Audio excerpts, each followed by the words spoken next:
Welcome to the Formula Foundation. In this video, we will see that what actually the mathematical induction is and why it is introduced. Means हमारे पास बहुत सारे दूसरे methods थे, लेकिन फिर भी mathematical induction को क्यों introduce करवाया गया? So let we understand it by an example. कि let's suppose हमारे पास एक statement है कि S of n is equal to n square minus n plus 41. और ये स्टेटमेंट ये है कि एस ऑफ एन जो कि N square minus N plus 41 है, ये एक प्राइम नंबर है. मतलब क्या कि अगर हम इस प्रोपोजिशन में, means it is called proposition, so अगर हम इस प्रोपोजिशन में एन की जगह कोई भी इंटीजर पुट करते हैं तो इसको सॉल्व करने पर हमें एक प्राइम नंबर मिलेगा. Means it is a proposition. And you know what is the prime number? A number is said to be prime if it has only two divisors, that is 1 and second is itself. For example, 2 is the prime number and 3, 5, 7, 9, not 9, 3, 5, 7 and 11 are also prime numbers. So अब हम ये देखते हैं कि क्या ये proposition means जो s of n is equal to n square minus n plus 41 है और ये एक prime number है, क्या ये proposition true है? Means कि क्या हर integer पर s of n हमें एक prime number ही देगा? सो इसके लिए हम पहले कुछ इंटीजर्स पर इसको चेक करते हैं. सो यहाँ हमने n की कुछ वैल्यूज़ पर s ऑफ n की वैल्यूज़ फाइंड आउट की हैं. मीन्स के how to find s of 1. Means let's suppose अगर हमें s ऑफ 1 फाइंड आउट करना है, so every n is replaced by 1. It means 1 square minus 1 plus 41 and you know it is equal to just 41. So it is the value of s of n at n is equal to 1. Right, so in this way you can find out all the values of s of n at different values of n, right? So you can see that at all the integers the result is a prime number, means all these numbers are prime. You can verify. अब question ये arise होता है कि क्या हम इससे ये conclusion निकाल सकते हैं कि n की किसी भी वैल्यू, मतलब किसी भी इंटीजर वैल्यू के लिए s ऑफ n एक प्राइम नंबर ही होगा? And if answer is no, तो फिर हमें ऐसा कोई integer as a counter example बताना होगा जिस पर s of n prime number ना हो. तो अगर आप गौर करें तो n is equal to 41, means n is equal to 41 एक ऐसा नंबर है कि जिस पर s ऑफ n प्राइम नहीं होगा. मीन्स अगर हम s ऑफ 41 फाइंड आउट करते हैं, s ऑफ 41, तो ये क्या होगा? 41 square according to this 41 square minus 41 plus 41. So it becomes just 41 square, that is equal to when you evaluate this square, so you will have 1681, right? And you know there was a scientist who has proved that 1681 is not a prime number, right? So it means हम इस example से ये conclude कर सकते हैं कि अगर इस तरह से वैल्यूज़ पुट करके कोई स्टेटमेंट प्रूव करते हैं तो it is not a right way. Now let's see another example. And in this example, our task is to find out the sum of the first n odd natural numbers. And in another example, we are required the sum of the first odd natural numbers. Means these are the first n odd natural numbers. You know, odd numbers is represented as 2n minus 1 or 2n plus 1. Means क्या कि अगर आप n की कोई भी value यहाँ पर substitute करते हैं तो आपको क्या मिलेगा? लेट्स सपोज अगर n की वैल्यू आपने 2 रखी तो 2 into 2 minus 1, it is equal to 3 and it is an odd number. Similarly, if you substitute n is equal to 2 here, so you have 2 into 2 plus 1, that is equal to 5. It is also odd number. So जो odd number है उनकी जो general representation है वो क्या है? 2n minus 1 और 2n plus 1. Means both are the representations of the odd numbers, right? So in this example we are required the sum of the first n natural numbers, n odd natural numbers. Means हमें एक ऐसा particular formula चाहिए कि जिसके through हम first n odd natural numbers का sum find out कर सकें. अब n की वैल्यू कोई भी इंटीजर हो सकती है. मीन्स लेट्स सपोज अगर n इज़ इक्वल टू 6 है, if n is equal to 6, तो इसका जो सम होगा 1 plus 3 plus 5 plus 7 plus 9 plus 11. It means these are 6 terms. So what n represents the number of terms, right? और बिल्कुल इसी तरह अगर n इज़ इक्वल टू 7 हो तो हमें फर्स्ट 7 ऑड नेचुरल नंबर्स का सम चाहिए. So what we are trying to find out the formula to find the sum of n odd natural numbers. And to do so, let me write few sums to see the pattern of the sum. So 1 means the sum of the first n odd natural number is 1, right? And the sum of 2 odd natural numbers is 1 plus 3, and you can see it is 4. Similarly, if we write the sum of the first three natural numbers, odd natural numbers, that is 1 plus 3 plus 5, so it becomes 9, right? And 1 plus 3 plus 5 plus 7 means it is the sum of the first 4 odd natural numbers, and you know it is equal to 16, right? And similarly, if we write another sum, that is the sum of the first 5 odd natural numbers, so 1 plus 3 plus 5 plus 7 plus 9, and no, it becomes 25, right?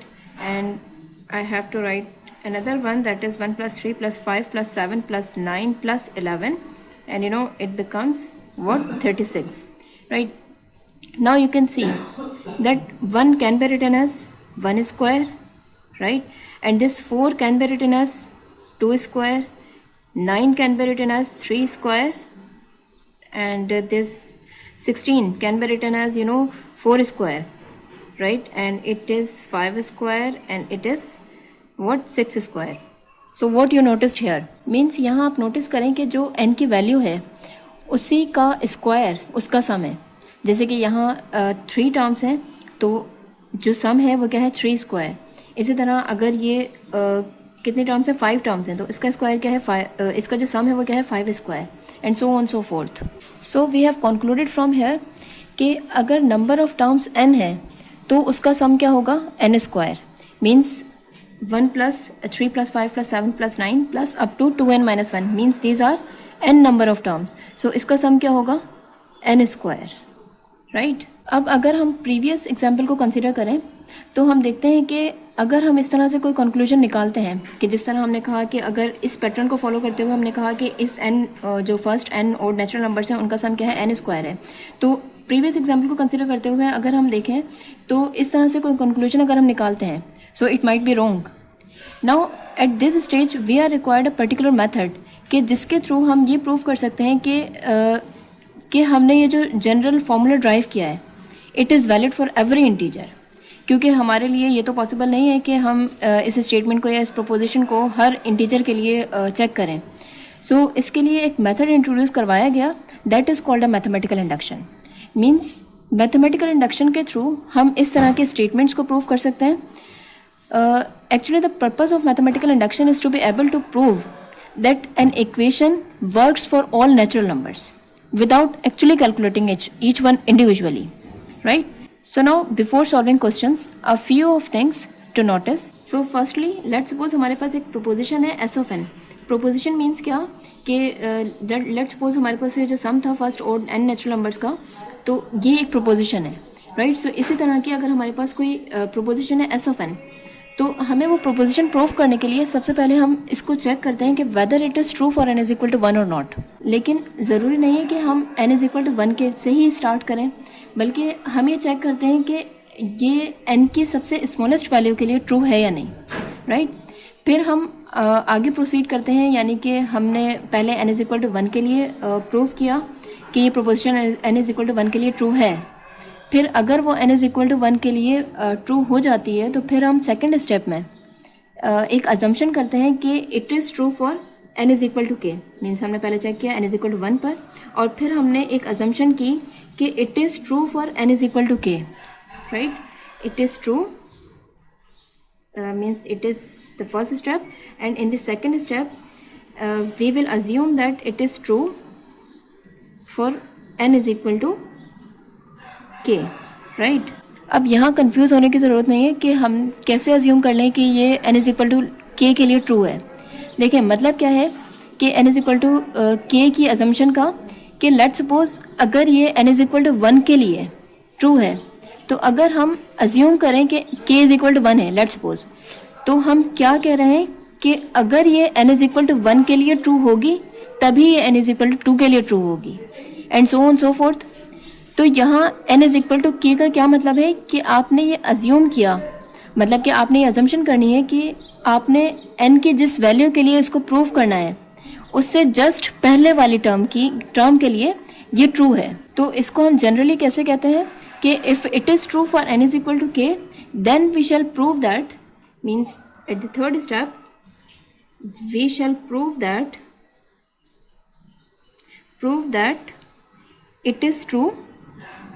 it is true for n is equal to k plus 1। अच्छा, कुछ लोग ये complain करते हैं कि हमें जो proof करना है उसको तो हम अज्यूम कर लेते हैं, लेकिन ऐसा नहीं है, बल्कि आप सिंपली ये प्रूफ कर रहे हैं कि अगर हमारा क्लेम है एक पर्टिकुलर केस के लिए ट्रू है, then it is true for the subsequent one. Now I hope you got the concept of the mathematical induction. Now let we solve some questions so that you can understand it perfectly.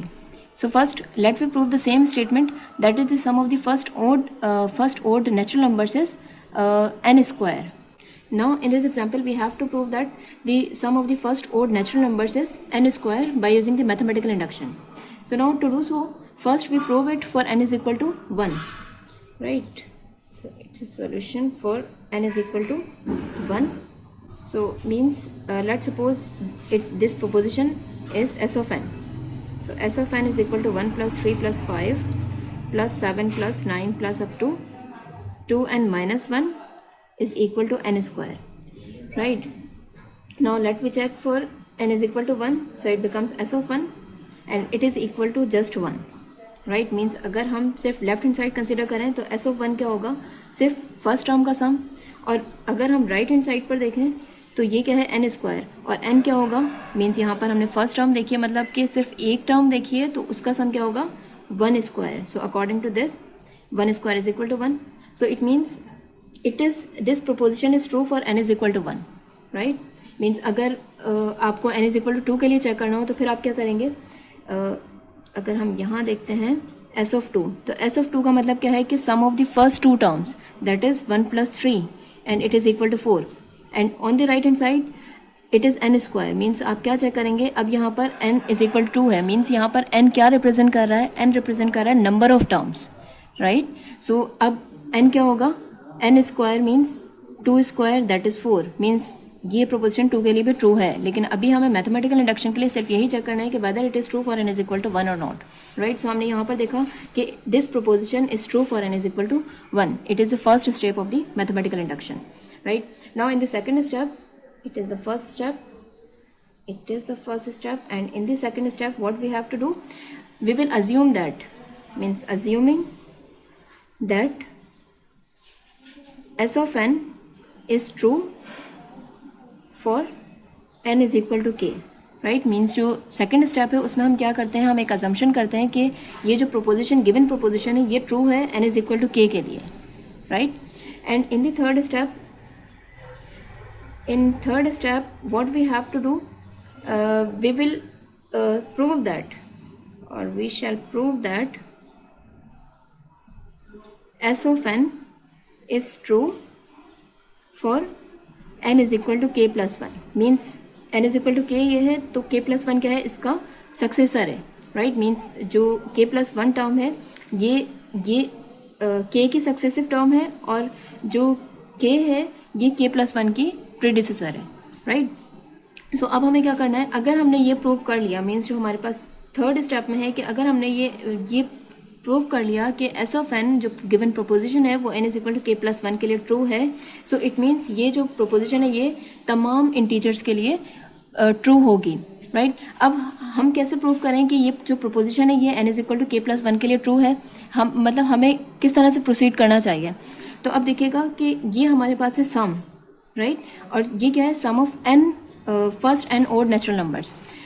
तो अगर हम इसको सबसे पहले करते हैं sum of the first k odd natural numbers का sum, तो वो क्या होगा, I will write here 1 plus 3 plus 5 plus 7 plus 9 plus up to, अब ये क्या था, ये इसकी nth टर्म है, तो इसकी kth टर्म क्या होगी, just 2k minus 1 is equal to k square, right. So हमने सबसे पहले इसको k की टर्म्स में लिखा, means it is the sum of the first k odd natural numbers, right. अब हमें प्रूफ क्या करना है, मतलब कि हमने ये अजम्पशन, ये जो अजम्पशन है, मतलब कि जो सेकंड स्टेप में हमने अजम्पशन की थी, वो अजम्पशन मैथमेटिकली हम उसको इस तरह से लिखेंगे, राइट. अब थर्ड स्टेप में हमें क्या करना है कि हमें ये प्रूफ करना है कि ये n is equal to k plus 1 के लिए ट्रू है. सो n क्या है यहाँ पर, again I am repeating, n is represents the number of terms, right. So ये क्या थी, k टर्म्स थी. अगर हमें k प्लस 1 टर्म्स का सम चाहिए तो हमें क्या करना पड़ेगा, ऑब्वियसली हमें एक टर्म ऐड करनी पड़ेगी, that will be k plus 1th term, right. So अगर जो ओड नंबर्स हैं उनकी केथ टर्म क्या है 2k माइनस 1, तो इसकी k प्लस 1 टर्म क्या होगी? तो k plus 1 term find out करने के लिए आप क्या करेंगे, just replace this k by k plus 1। तो k प्लस 1 टर्म क्या होगी 2 times k plus 1 and minus 1 as it is, so it becomes, बल्कि आप सिंप्लीफाई अगर ना करें तो भी कोई इशू नहीं है। अब आपको क्या मिल गई, k प्लस 1 टर्म मिल गई, राइट। और अकॉर्डिंग टू दिस हमें क्या प्रूव करना है कि it is true for k plus 1, यानी कि अगर k टर्म्स का सम k स्क्वायर है तो k प्लस 1 टर्म्स का सम क्या होगा, ऑब्वियसली क्या होना चाहिए, k plus 1 whole square, right. अगर k टर्म्स, अगेन अगर k टर्म्स का सम क्या है k स्क्वायर है तो k प्लस 1 टर्म्स अगर यहाँ पर होती तो उनका सम क्या होता है k प्लस 1 स्क्वायर। और आपको पता है कि अगर k टर्म्स हैं तो इसके लिए अगर हमें k प्लस 1 टर्म्स चाहिए तो हमें क्या करना पड़ेगा, ऑब्वियसली हमें k प्लस 1 टर्म जो k प्लस 1 टर्म है इसको हमें इसके अंदर ऐड करना पड़ेगा in order to find the sum of the k plus 1 terms. So adding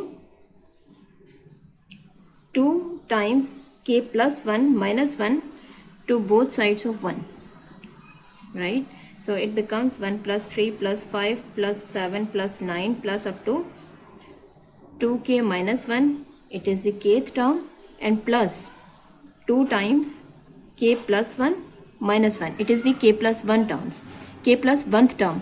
Now it represents the sum of the k plus 1 terms, right? और क्योंकि आपने लेफ्ट हैंड साइड पर कोई चीज़ ऐड की है, it means you have to add this same term on the right hand side. So on the right hand side k square plus 2 times k plus 1 minus 1, right? So यहाँ पर left hand side पर तो आपको मिल गया k plus 1 terms का सम, जो कि आपको प्रूव करना है कि k plus 1 टर्म्स का। अब राइट हैंड साइड पर अगर आपको इसकी जगह, मतलब अगर आपने इस राइट हैंड साइड को सॉल्व किया और आपको क्या मिल जाता है k plus 1 whole square, so it means you are done, right. क्योंकि आपको यही प्रूव करना है कि k plus 1 टर्म्स हैं तो इसका सम क्या होना चाहिए, k plus 1 होल स्क्वायर होना चाहिए, राइट। सो अगर हम इसको सॉल्व करें फर्दर तो k square plus 2k plus 2 minus 1, so it becomes k square plus 2k as it is, and plus 2 minus 1 becomes plus 1, and you know k square plus 2k plus 1 can be written as k plus 1 whole square, so right, so it means you can say that hence s of n is true for all positive integers, right? And positive integers means all natural numbers, right? Now again we have to prove that this sum is equal to 2 times 1 minus 1 upon 2 power n, means for all n belongs to set of natural numbers, right? means क्या कि हमें यही prove करना है कि अगर n की कोई भी वैल्यू हो तो उसका सम, यानी फॉर सपोज अगर n इज इक्वल टू 3 है लेट्स सपोज, तो वो सम क्या होगा 1 प्लस 1 अपॉन 2 प्लस 1 अपॉन 4, तो वो किसके इक्वल होना चाहिए 2 times 1 minus 1 upon 2 power 3, means n यहाँ पर क्या रिप्रेजेंट कर रहा है नंबर ऑफ टर्म्स, सो उसका सम क्या होना चाहिए, यानी इसका सम इक्वल होना चाहिए 2 times 1 minus 1 upon 2 power 3, right. So आप चेक कीजिएगा कि whether it is true for n is equal to 3 और नॉट। लेकिन हमें क्या करना है, बाय द मैथमेटिकल इंडक्शन हमें इसको प्रूव करना है कि it is true for all natural numbers, right. Means हम यहाँ पर कितनी भी टर्म्स का सम लें तो वो जो नंबर ऑफ टर्म्स होंगी वही यहाँ पर n की वैल्यू अगर सब्सटीट्यूट करें तो वो दोनों इक्वल होने चाहिए, राइट। सो अगेन वही प्रोसीजर फॉलो करेंगे कि first we have to check whether it is true for n is equal to 1 और नॉट। So let we check s of 1, means let suppose this proposition is s of n, so s of 1 क्या होगा, just 1 means sum of first term, so ये क्या है 1 होगा, ठीक है। एंड राइट हैंड साइड पर आपके पास क्या है 2 times 1 minus 1 upon 2 power, and here n is equal to 1, so it means it becomes 2 times 1 minus 1 upon 2, that is equal to 2 times 1 minus 1 upon 2 becomes 1 upon 2, and you have just 1, means it is true that sum of first term is equal to 1, right. Now in the second step we will assume that it is true for n is equal to k, right. Means if I write in terms of k, then it becomes 1 plus 1 upon 2 plus 1 upon 4 plus up to 1 upon 2 power k minus 1 is equal to 2 times 1 minus 1 upon 2 power k, right. Means every n is replaced by k, and it is your first equation, right. now in the third step we shall prove that s of n is true for n is equal to k plus 1. Now let's see how to prove that it is true for n is equal to k plus 1. अब यहाँ पर भी क्या है, सम involve है, right. So ये क्या है, k टर्म्स का सम है और ये इसकी kth टर्म है.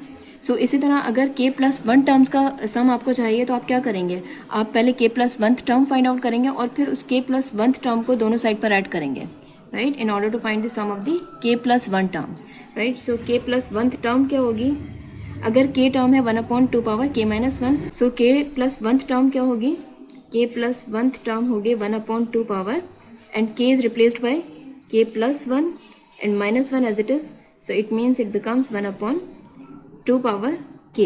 So it is the k plus 1 term, right.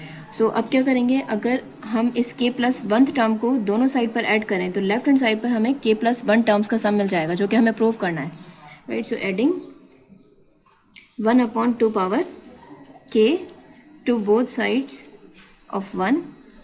So what we have, 1 plus 1/2 plus 1/4 plus up to 1/2 power k minus 1, that is the kth term, and plus 1/2 power k, that is k plus 1th term, right. And on the right hand side you have 2 times 1 minus 1/2 power k, and we have to add this k plus 1th term, and on the right hand side that is 1/2 power k, right. सो अब ये तो k plus 1 terms का सम है. अब आपको क्या prove करना है कि this proposition is true for n is equal to k plus 1, यानी कि अगर kth टर्म का सम क्या है 2 टाइम्स 1 माइनस 1/2 पावर k, तो k प्लस 1 टर्म्स का सम क्या होगा.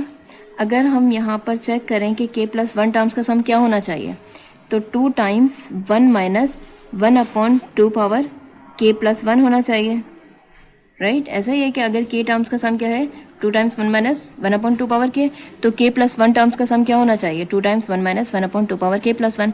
सो इट मीन्स अगर हमने राइट हैंड साइड को इसके इक्वल प्रूफ कर दिया तो it means we are done, right. So देखिएगा कि 2 टाइम्स अगर हम इसको मल्टीप्लाई करते हैं means 2 minus 2/2 power k, this 2 is to be multiplied by 1 and then minus 1/2 power k and plus 1/2 power k as it is. Now 2, अब ये क्या है 1 माइनस 2/2 पावर के प्लस 1/2 पावर के. तो सिंपल अगर आप इसका एलसीएम लेना चाहें या आप जैसे भी इसको सॉल्व करना चाहें तो देखिएगा अगर हम 1/2 पावर के है ये, तो इसको अगर हम इस तरह से सॉल्व करें कि 2x minus 2x plus x, so it becomes just x, right. So it means it is written 2 times 1/2 power k plus 1 times 1/2 power k, so it becomes 1 times 1/2 power k, right.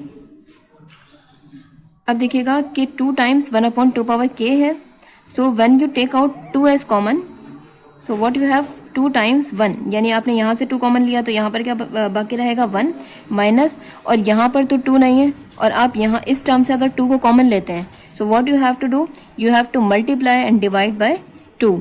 तो एक 2 तो आपने यहाँ पर common ले लिया, ठीक है, और जो बाकी बचेगा वो क्या होगा 1/2 power k dot 1/2 and then 2 times 1 minus, अब ये क्या है 1/2 पावर k डॉट 1/2, तो it means it can be written as 1/2 power k dot 2, right. And now bases are same, so it means 2 times 1 minus, now bases are same, so it means it can be written as 2 power k plus 1, means when bases are same you can, you know, powers can be added, so it becomes 1/2 power k plus 1.